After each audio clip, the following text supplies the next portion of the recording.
El octavo relevo. Me llamo Iván y juré no volver a hablar de esto.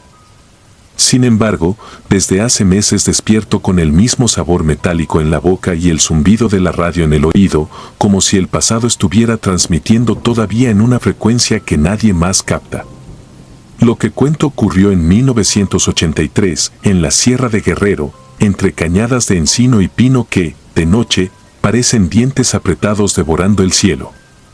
Yo tenía 19 años y, aunque apenas era cabo, ya sabía que los silencios dicen más que cualquier reporte.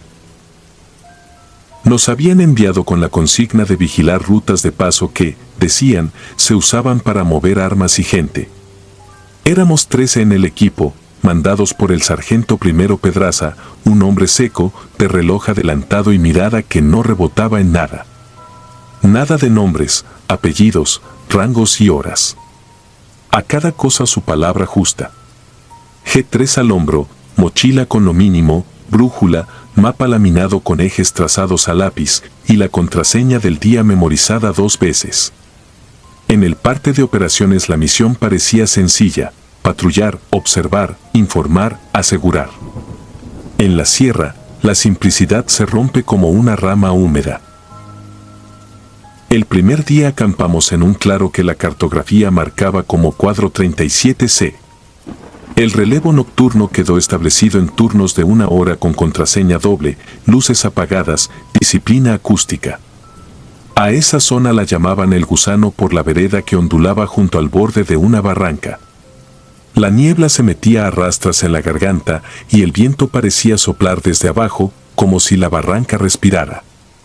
A las 3 de la mañana del segundo día oímos lo que tomamos por un venado, pisadas rápidas, quiebre de maleza, un jadeo húmedo que no iba con el paso.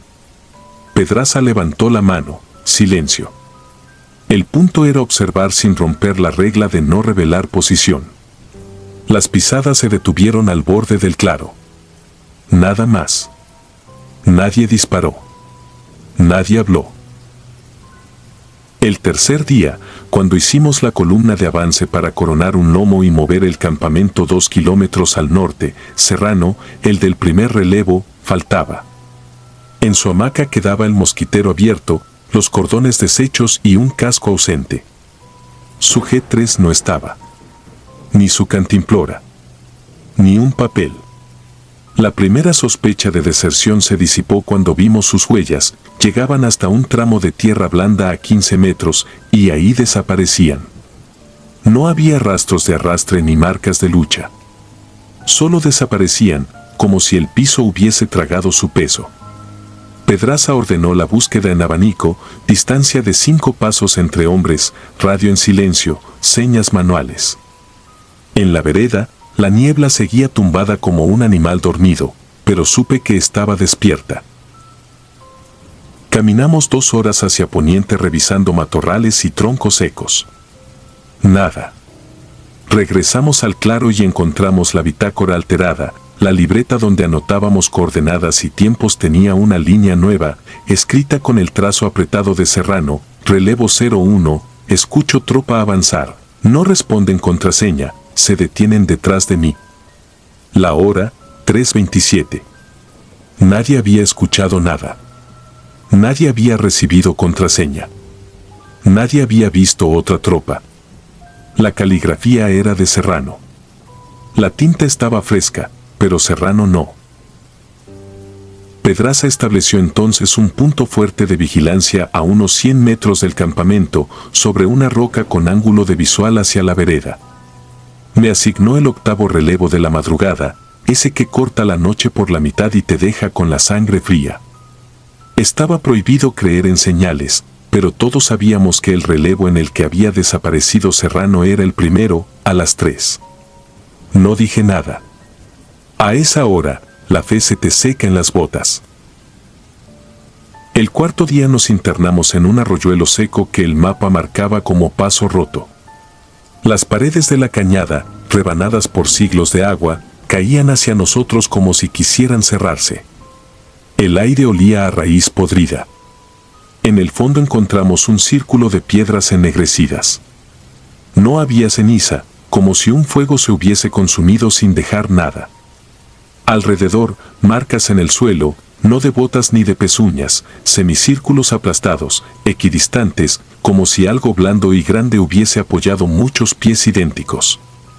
Volvimos en silencio. Esa noche, mi octavo relevo. La contraseña, pico, y la respuesta, plata.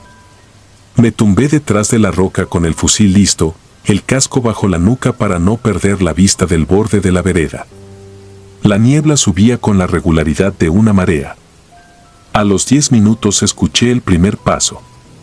No crujía una rama, crujían muchas, delicadas, como dedos. Y luego, al mismo tiempo, el zumbido de mi radio. Un zumbido seco, sin voz. Lo apagué, lo encendí. El zumbido persistió, pero ahora no venía del radio, venía del barranco, como si algo transmitiera desde el vacío. Recordé la bitácora. Me pegué al suelo y repetí en la cabeza la contraseña. Esperé la respuesta. Plata. No contestaron. Lo dije otra vez, ya con el pecho apretado. Pico. Fue entonces cuando los vi, no sombras sueltas ni animales. Era una formación, como una columna que marchaba sin cuerpo por la vereda. No era humo, porque tapaba lo que había detrás, no era sólido, porque la luz de la luna, esa clara que solo existe a 1300 metros sobre el mar, atravesaba los bordes. Avanzaban con el compás exacto que nos enseñaban en el patio, 2 pasos, pausa, 2 pasos, pausa. Distancia regular. Altura regular. No se desviaban ni rozaban los troncos. Pasaban como si el monte se abriera para ellos. Y no tenían rostro, ni hombros, ni fusiles.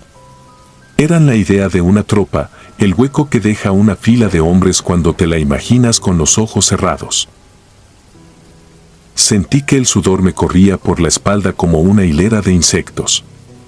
Levanté un poco el fusil y apunté al primero. No disparé. Recordé la orden de Pedraza, recordé también algo que mi abuelo decía de los cerros: si no te llaman por tu nombre, no contestes. Nadie dijo mi nombre, pero oí un chasquido, como el de una bota ajustándose a 1 metro de mi oreja. Giré. No había nadie. Volví a mirar la vereda. La columna había desaparecido. A las 4 en punto, entregué el relevo sin informar lo visto. No sé por qué. Tal vez porque no quería darle forma a lo que había pasado. En el campamento, sin embargo, la bitácora estaba abierta sobre mi mochila. Nadie la había movido, y sin embargo estaba ahí, con una anotación nueva en tinta negra: relevo 08, tropa avanza sin contraseña. No responde. No dispara. La letra no era la mía, pero la hora sí. El 5.º día amaneció con el sol limpio, sin velo de nubes. Pensamos que la claridad nos devolvería el juicio. Caminamos hacia un caserío marcado en el mapa como San Mateo de la Cruz. Según los informes, hacía meses que no veían gente por ahí. Lo encontramos vacío. Las puertas, abiertas. Los comales, fríos, con tortillas duras como piedras. Un perro sin lengua bajo una mesa. En la pared de la capilla, colgando de un clavo, un rosario hecho con casquillos. En el altar, un casco idéntico al nuestro, con el apellido Serrano escrito por dentro con plumón húmedo. Eso fue lo peor, la tinta estaba húmeda. Pedraza lo tomó, lo metió en su morral y dijo solo: seguimos. A media tarde escuchamos tiros dispersos a lo lejos. No eran de cacería. Eran ritmos de combate, ráfagas cortas y pausas, y un grito de radio que el viento partió en 2. Subimos a un lomo para ganar línea de vista. Nada. El sonido venía de todos lados y de ninguno. Cuando oscureció, los tiros se callaron de golpe, como si alguien hubiese girado un interruptor. Bajamos al claro, clavamos las hamacas más juntas que de costumbre y duplicamos el relevo. A mí me tocó otra vez el 8.º. No quise mirar la vereda. Me senté de espaldas a la barranca, con la roca fría a mis costillas. No sé cuánto tiempo pasó hasta que el zumbido volvió. Esta vez traía palabras. Primero, un murmullo bajito, como de misa en latín. Después, nombres: Serrano, Rodríguez, Iván, yo. La brújula en mi muñeca empezó a girar sin sentido. La aguja marcó este, oeste, sur, y de pronto se quedó fija en el barranco, como si allá abajo hubiese un norte nuevo. Dije la contraseña, casi sin aire. Pico. Lo que contestó no fue un hombre. Fue la sierra. Un rumor grave, de 1000 hojas frotándose entre sí, encajó la palabra en mi oído: plata. Y con esa respuesta, algo se irguió donde terminaba mi sombra. No era una columna. Era una figura única, alta, del color de la noche mojada, con bordes que nunca paraban de temblar. No caminé. No respiré. Solo conté mentalmente cómo nos enseñan para ganar segundos. A la cuarta cuenta, esa cosa inclinó la cabeza, como si inspeccionara mi casco, mi cara, mi miedo. Y entonces, detrás de mí, se oyó la voz de Pedraza, seca como siempre, pero quebrada por primera vez: nadie dispare. No hubo fuego. Hubo frío, el más profundo que he sentido. Un frío que te cae por dentro, como si el agua del río se te hubiera metido a vivir en los huesos. La figura retrocedió hacia el borde de la barranca y se dejó caer sin ruido. Corrí a mirar. No había cuerpo, ni fragmento, ni distorsión. Solo niebla abriéndose, como agua tragando luz. Al amanecer, Serrano estaba en su hamaca. Dormía de lado, con el casco puesto, el G3 cruzado en el pecho. La piel de las manos, arrugada como si las hubiera tenido en agua toda la noche. Lo sacudimos. No despertó. Su pulso estaba frío y lento. Lo acomodamos sobre una lona y llamamos por radio a base para extracción. La voz al otro lado respondió con nuestras propias palabras, repetidas con un eco de metal: mantengan posición. Mantengan posición. Mantengan posición. La misma frase, igualita, 3 veces, como si alguien con oídos inexpertos estuviera aprendiendo a ser humano. A las 11, bajó el helicóptero. Lona a bordo. Serrano con ella. En la bitácora, Pedraza anotó la hora con mano firme. Yo vi que debajo de su línea alguien, la misma mano de tinta negra, había dejado otra: relevo 08 completado. Nos retiraron esa tarde. El parte oficial habló de confusión por condiciones climáticas, de deshidratación, de alucinaciones auditivas. Nadie mencionó la tropa sin cuerpo, ni la voz de la sierra, ni el casco con tinta húmeda. A Serrano lo vi meses después en una clínica militar. Tenía los ojos abiertos, pero no enfocaban. Cada noche, a las 3, según me contaron, su boca formaba una palabra que no era contraseña ni nombre: presente. Como si alguien pasara lista desde la barranca. Han pasado décadas.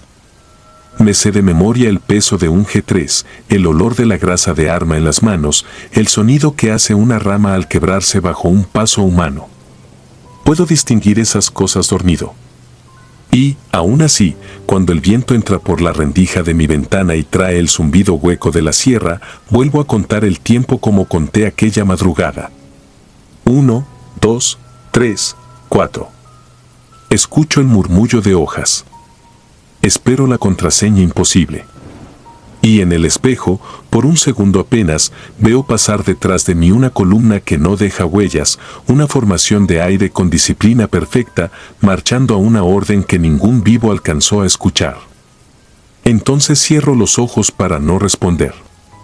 Porque aprendí tarde que hay relevos que nunca se entregan y hay listas que nadie quiere contestar, pero que la sierra pasa de todas formas. Y su voz no olvida. Jamás.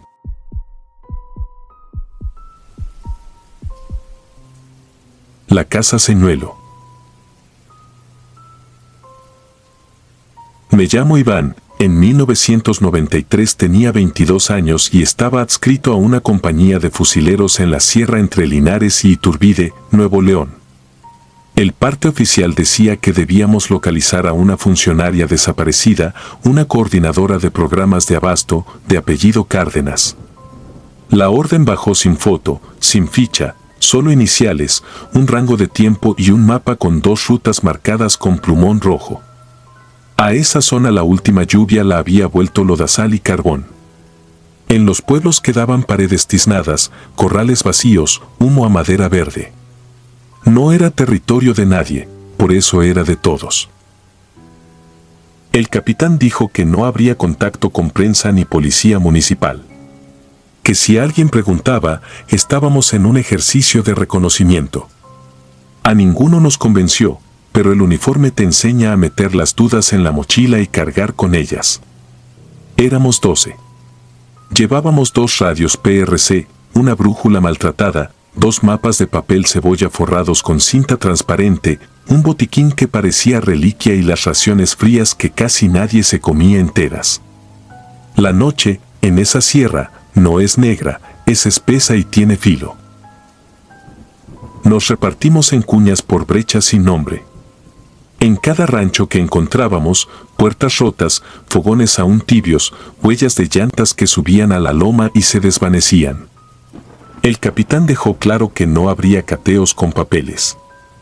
Se trataba de entrar, ver, salir. Repetimos esa secuencia tanto que dejó de parecer ilegal y empezó a parecer rutina.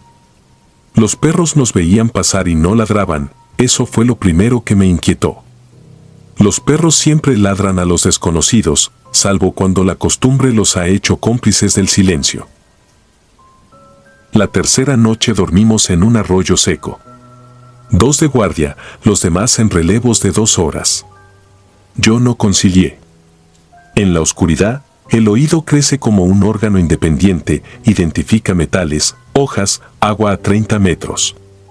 A las 2:17 escuché el toque breve de una piedra contra otra, 3 veces. No era del monte, era de alguien que sabe que el eco llama. Toqué el hombro de mi compañero, levantamos las M16 y nos quedamos quietos. El capitán, a 2 metros, nos miró sin hablar. Esperamos. No pasó nada más. Al amanecer, la luz hizo visible una hilera de marcas en el barro, como si alguien hubiese arrastrado un costal pesado desde la vereda hasta una arboleda baja, en el borde, un pedazo de cinta de embalar, pegajosa aún. La primera señal rara llegó en forma de mujer. No la vimos acercarse, estaba ahí cuando nos reagrupamos en una calle de tierra. Falda azul desteñida, cabello recogido con una liga de hule, en la mano, una bolsa con pan. Se paró a 5 pasos y me miró como si ya me conociera. No pidió ayuda.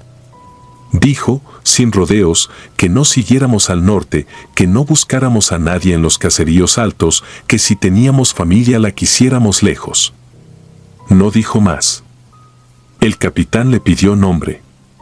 Ella se dio la vuelta como quien apaga una radio. No volvimos a verla. Avanzamos al norte.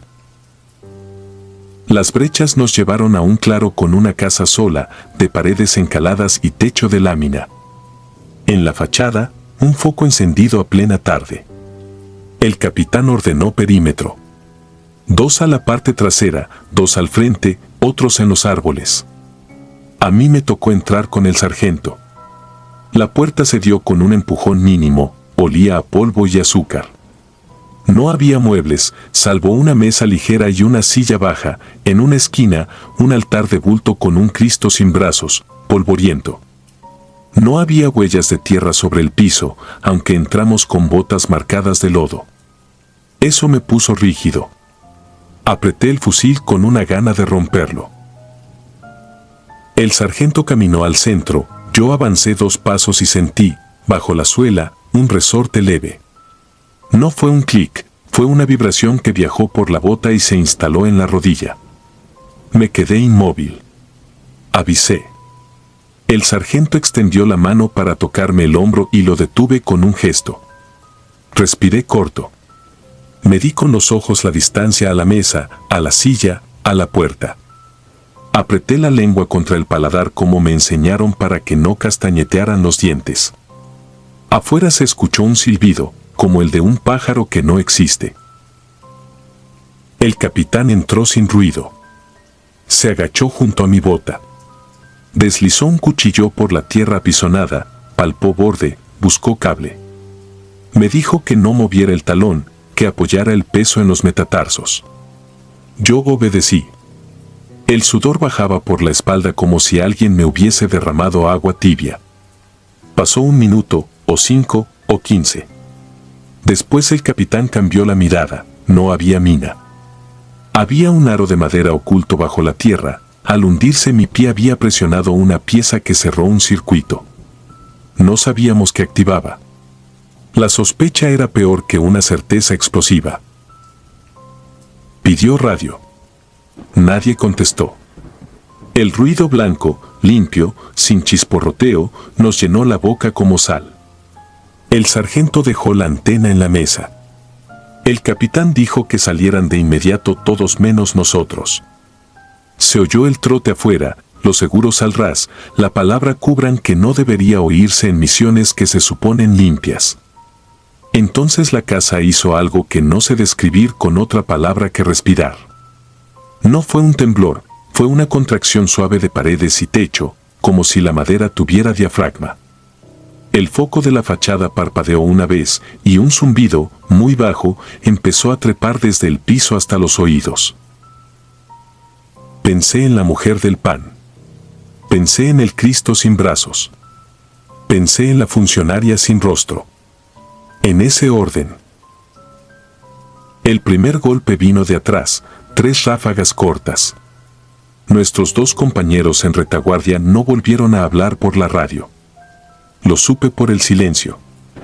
El capitán clavó la mirada en la puerta, yo seguí sin mover la bota. Quise rezar y me salieron números de parrillas y coordenadas, cuadrante, altitud, ruta B. El zumbido siguió subiendo, en la pared, sobre el altar, apareció una línea de luz que no entraba por ventana alguna. La línea se curvó y dibujó, sin prisa, algo parecido a una sonrisa torcida. No es metáfora, la vi y entendí que la casa no estaba vacía. Fue entonces que escuché la voz de mi madre en el cuarto contiguo. No fue un recuerdo, fue su tono cuando regaba las plantas al amanecer. Dijo mi nombre, me pidió que comiera antes de salir. El capitán no la oyó. El sargento tampoco. Volteé, la voz cambió de sitio, como si hubiese seguido a mi mirada para esconderse detrás. La segunda voz fue la de un compañero que había muerto 3 meses antes en otro operativo. Pidió agua, con la misma ronquera con que la pidió cuando se desangraba. Sentí una punzada de hambre mezclada con miedo y entendí que ese lugar no solo estaba preparado con madera y alambres. Estaba preparado con nosotros. El capitán me indicó, con un gesto lento, que apoyara el peso en la rodilla, nunca en el talón. Metió bajo mi bota el cuchillo, buscó el aro, lo sentí resbalar. La tierra crujió apenas. En ese instante entró un hombre vestido de negro hasta las pestañas, no corrió, avanzó como quien ya ganó. Traía una escopeta corta. No apretó el gatillo. Se plantó a 2 metros y me miró sin ojos. En la mesa, el radio, mudo. En la pared, la sonrisa de luz. Nadie habló. El hombre dejó la escopeta en el suelo, despacio, como si supiera que cualquier golpe, por mínimo, cerraría un interruptor. Sacó del cinturón un pequeño disco metálico con 2 puntas, lo colocó en el piso, tocó con él el borde de la pieza que yo había hundido y la levantó 1 milímetro. El zumbido cambió de tono, se volvió más agudo, luego cayó y desapareció.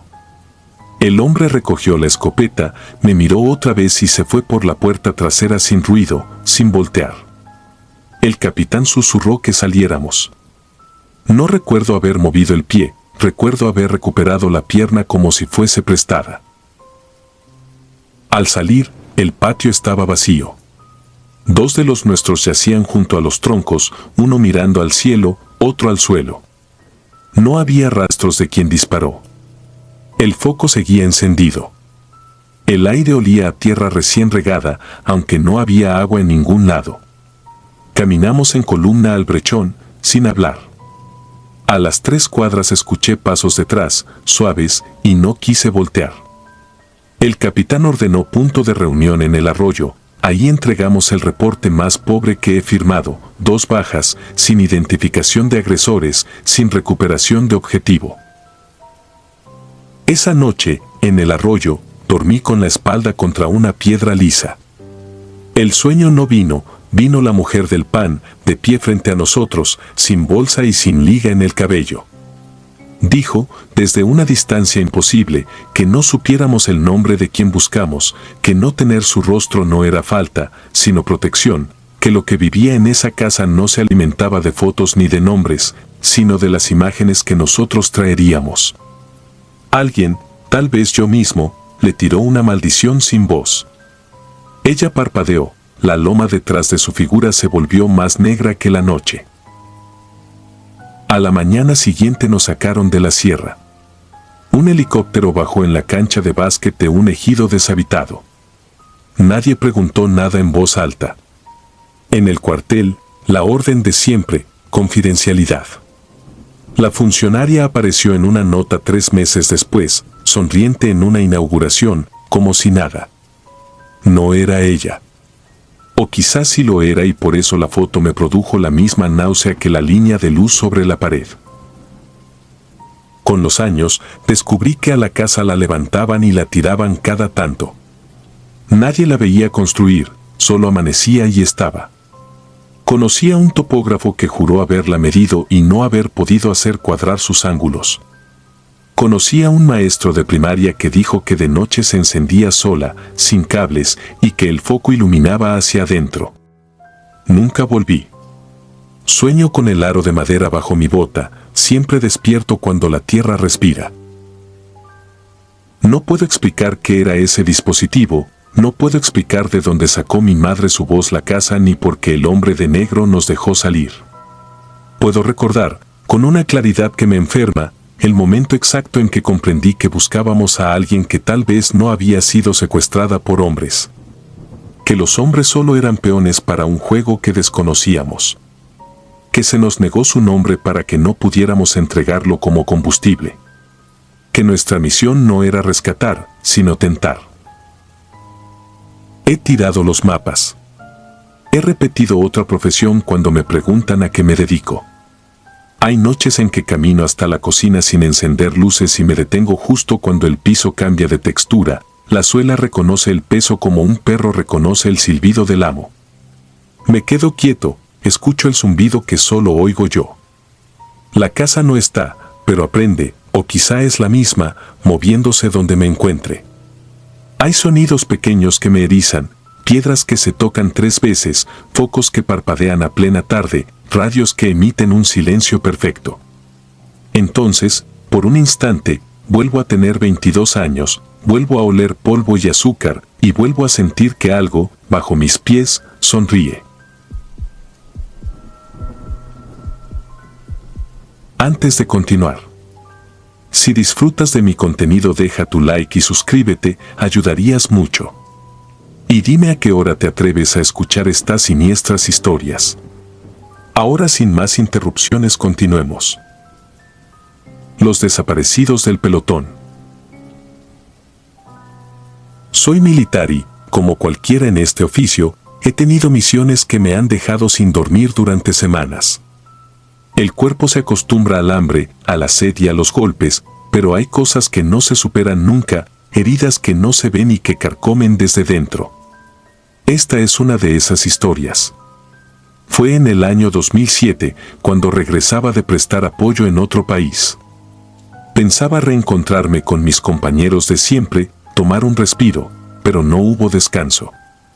Apenas pisé la base me notificaron que había una nueva misión, distinta, delicada. Nos eligieron a 3, a mí, a Méndez y a Ortega. La orden era clara, escoltar a un funcionario extranjero que llegaría en pocos días.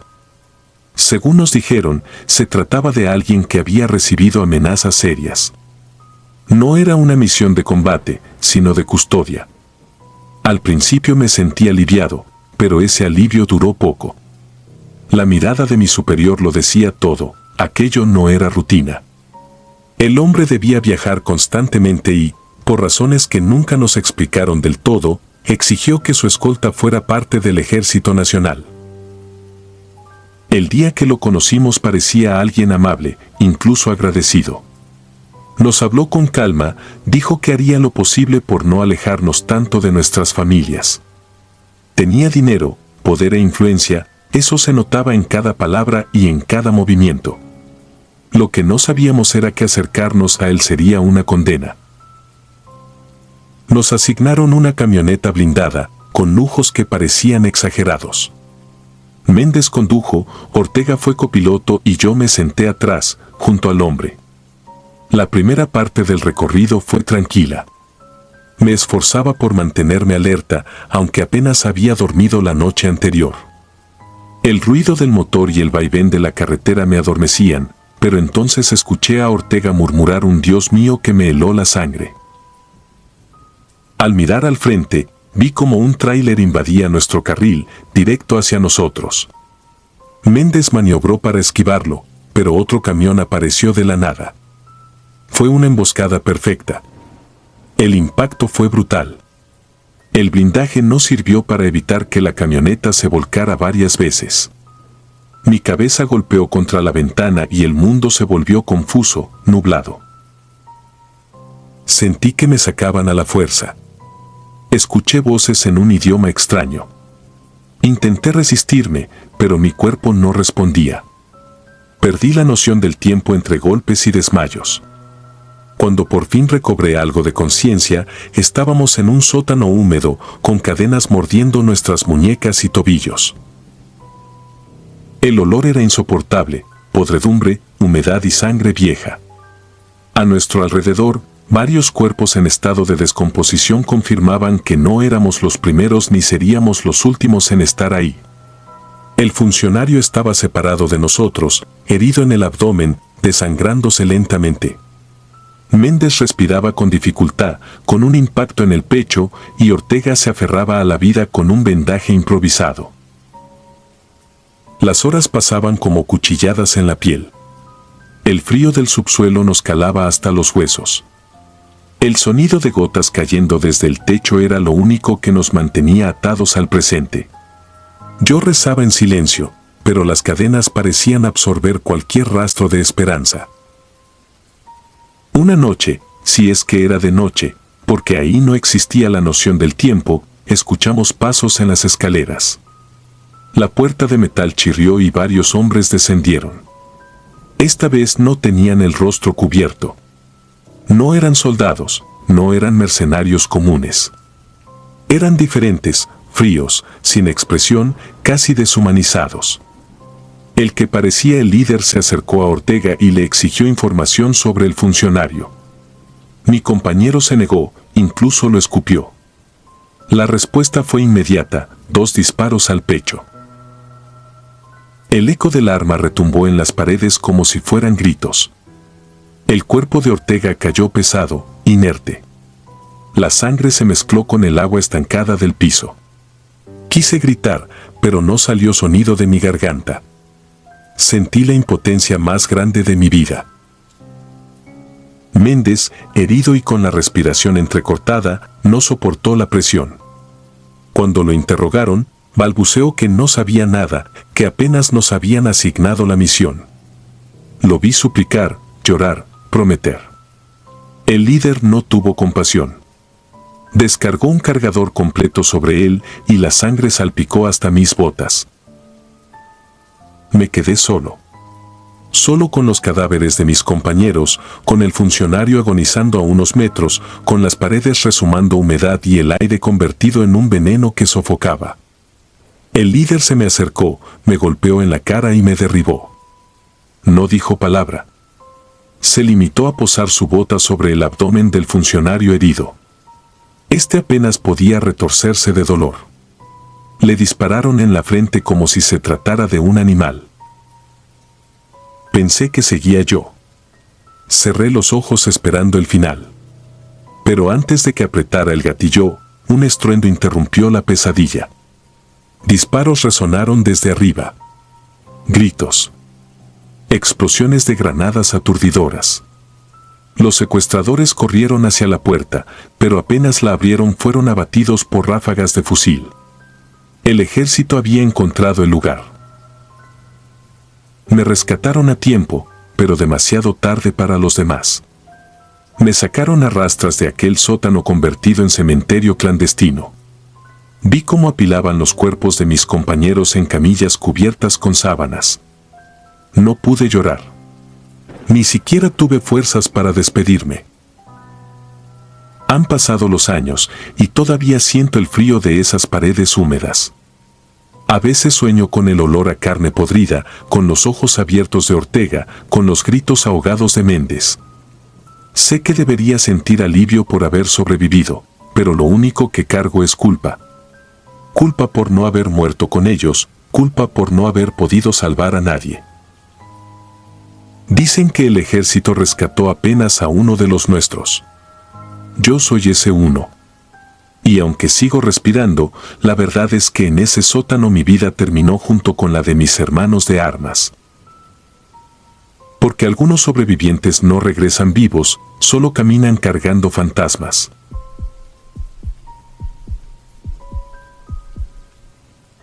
El hueco. Me llamo Héctor Galván. Fui infante de línea durante 12 años. Lo que voy a contar me pasó en 2012 en una asignación de reconocimiento en la frontera de Coahuila, entre las dunas estériles de Cuatro Ciénegas y los paredones de maderas del Carmen. A esa franja de caliza y salitre le dicen la boca del mundo porque todo se hunde, el calor, el sonido y, si te descuidas, hasta la cordura. Éramos 7 bajo mando del teniente Palacios, hombre sobrio, norteño, de los que hablan en frases cortas para no gastar saliva. Nos soltaron con mochila ligera, Garmin viejitos, brújula lensática, radios PRC 152 y fusil de dotación. Lo usual, revisar rutas, descartar campamentos, anotar coordenadas y regresar en 15 días. La primera jornada fue puro sol clavado, aire caliente que cortaba la lengua y el polvo blanquecino pegándose en las cejas como caspa. Avanzamos a paso de patrulla, contando pasos para referenciar en la bitácora cualquier accidente del terreno. Nada extraño salvo algunas fogatas viejas y latas abiertas con navaja. El segundo día, al filo del mediodía, llegamos a una planicie pelona que no salía tal cual en la carta 1, 50,000. El terreno parecía raspado por uñas gigantes, marcas curvadas, espirales cortadas, líneas que se retorcían y volvían a su inicio. El cabo enfermero, uno de esos que bromean hasta cuando se ponen las botas, comentó que no era pintura, que olía a aceite rancio. Palacios ordenó no tocar y seguir. A 2 kilómetros entramos a un claro con una hendidura natural, un embudo de piedra. La boca medía lo suficiente para tragarse una camioneta. En el borde, alguien había acomodado piedritas en círculos desparejos, como si los hubieran puesto con prisa y miedo. Había cera pegada en las rocas, velas deformadas como huesos derretidos y pedacitos de hilo rojo clavados entre la sal. Uno de nosotros movió una piedra con la planta del bota para ver si había huellas recientes y se escuchó un zumbido bajito que, al principio, pensé era del radio. Palacios mandó callar. El zumbido no venía del radio, venía de adentro de la boca, desde lo hondo, como si una abeja estuviera atrapada en una botella enorme. Montamos campamento a 30 metros, según manual, con luces rojas, sin fogata. Guardias por binomios de 2 horas. El desierto, de noche, se encoge. Ese zumbido se estiraba y volvía, sin ritmo. Entre sueño y vigilia, empecé a notar que el zumbido llevaba un patrón que no podía repetir, pero que aquel ritmo me repetía a mí. Cuando nos tocó relevar, El soldado Pérez dijo que el zumbido se parecía a risas chiquitas, como de niños jugando al escondite. Le dije que se callara. Quise creer que era la fatiga. A las 2:17, lo anoté porque soy cuadrado con la bitácora, el zumbido subió de tono y se volvió casi un lamento. Nos asomamos con luz baja. En el cono de la boca se veía algo que giraba despacio, a unos 10 o 12 metros hacia abajo.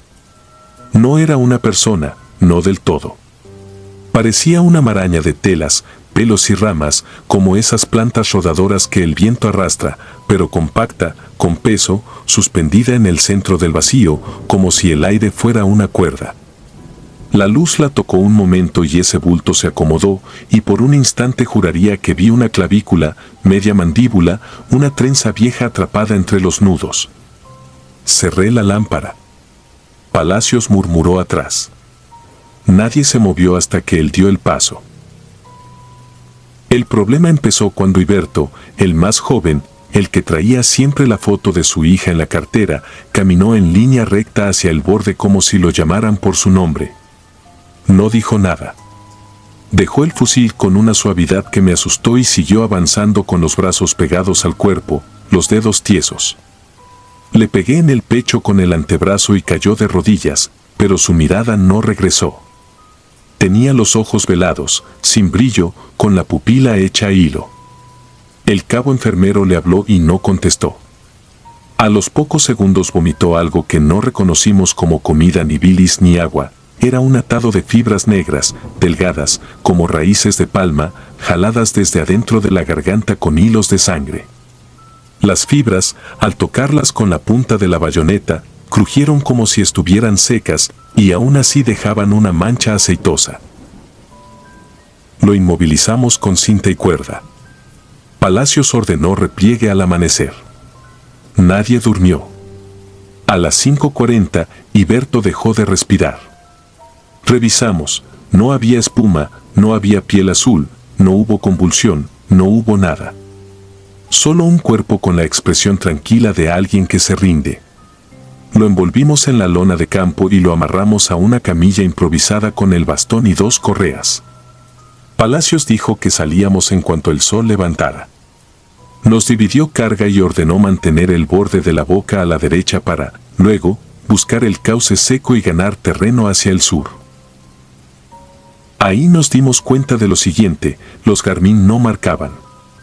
Pantalla en blanco con un triángulo y signo de admiración. Las brújulas parecían borrachas, dando tumbos. Los relojes Casio, a destiempo, cada quien en una hora distinta. El Piercy enlazaba y se cortaba, como si la arena comiera la señal. Escogimos rumbo por el sol, a método viejo, y empezamos a caminar con el paquete en brazos.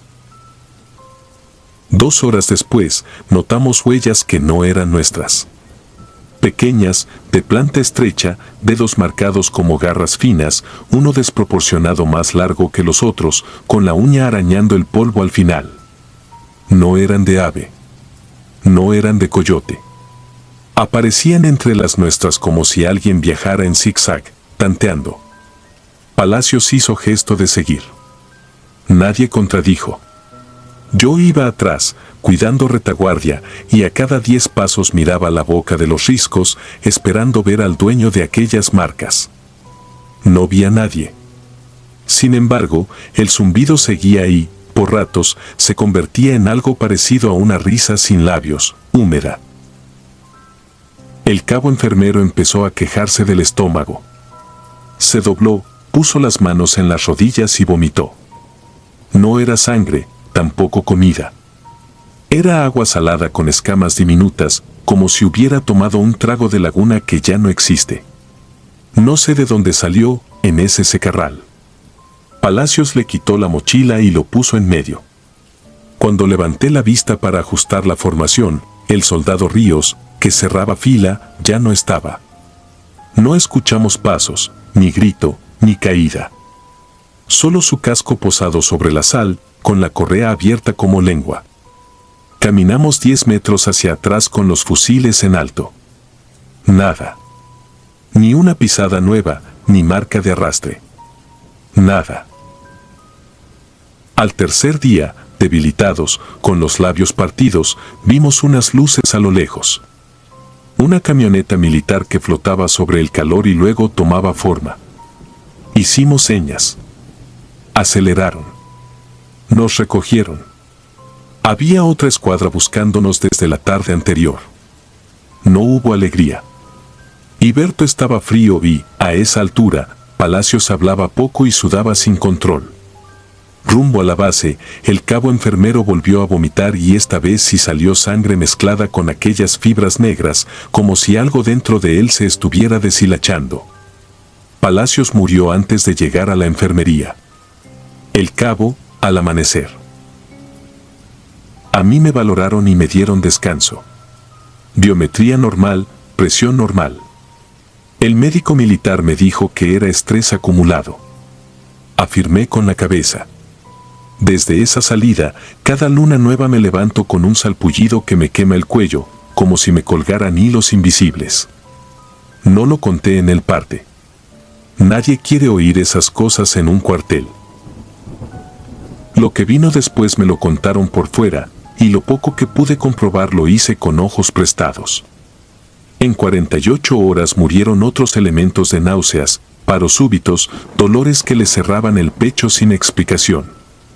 No hubo tiros, no hubo enfrentamiento, no hubo rastro de veneno. A uno lo encontraron sentado en una litera, con una expresión de alivio extraño, como si le hubieran retirado un peso del cráneo.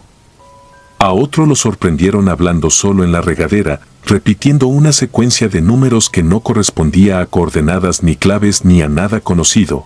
Eran pasos contados, como los que uno hace para medir el terreno, pero dichas al revés, restando. Cuando lo tocaron, se vino abajo como un costal. Intenté regresar a esa parte del mapa con mi mente, repasar cada decisión, cada giro. Hay cosas que recuerdo con obsesión: el olor a aceite rancio en las marcas, la textura seca de las fibras, el sonido que no era del radio, las huellas que no pertenecían a nadie. También me acuerdo de algo que no dije en el informe: la maraña suspendida en la boca. Cuando la vi de reojo, parecía organizarse al ritmo de nuestra respiración.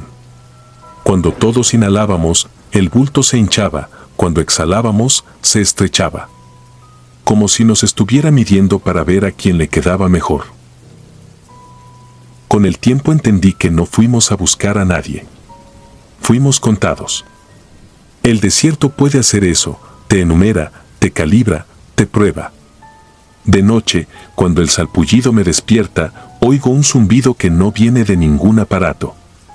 Me quedo inmóvil, esperando a que pase.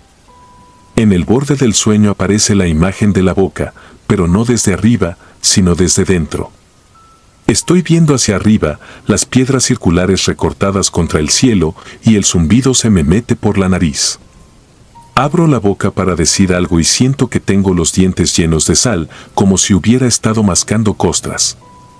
Entonces recuerdo el casco de Ríos reposando en el polvo, quieto, con la correa abierta, y me obligo a despertar. No sé cómo llamar a lo que encontramos. No fue una emboscada. No fue un accidente. No fue una alucinación compartida. Hay lugares que guardan hambre y se la reparten en bocados pequeños, para no espantar. La boca no estaba vacía, estaba esperando. Y nosotros, con la disciplina de quien acata, llegamos a tiempo, contados, numerados, casi medidos. A algunos los quiso de inmediato. A otros nos dejó ir, pero no del todo. Nos puso una marca discreta que se enciende cuando el cielo se queda sin luna, como si desde muy lejos alguien tirara de un hilo invisible para recordar que estuvimos ahí, que respiramos sobre el borde, que escuchamos risas sin labios y que, por un momento, fuimos parte de un bulto que aprendía a girar. No volví a esa zona. Nadie sensato lo hace.